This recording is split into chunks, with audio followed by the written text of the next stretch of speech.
ஒரு பையன் எக்ஸாம் ஹாலில் உட்காந்துருக்கான். இன்விஜிலேட்டர் எல்லாருக்கும் கொஸ்டின் பேப்பர் கொடுக்க ஆரம்பிக்கிறாங்க. கொஸ்டின் பேப்பர் இந்த பையன் கையில் வாங்குறான். பட் அதை வாசிச்சு கூட பார்க்காம சும்மா உட்காந்துருக்கான். இவனும் அந்த பக்கம் வேடிக்கை பார்க்குறான், இந்த பக்கம் வேடிக்கை பார்க்குறான்.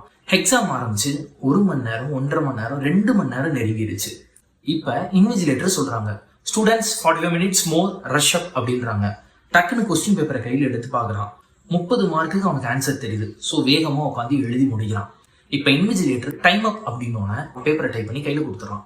கட்டு 2 நாள் கழிச்சு நோட்டீஸ் போர்டில் ரிசல்ட் ஓட்டியிருக்காங்க. 6 சப்ஜெக்ட் இவனுக்கு மொத்தம். இவன் 5 சப்ஜெக்ட்ல நல்ல மார்க் எடுத்துட்டான்.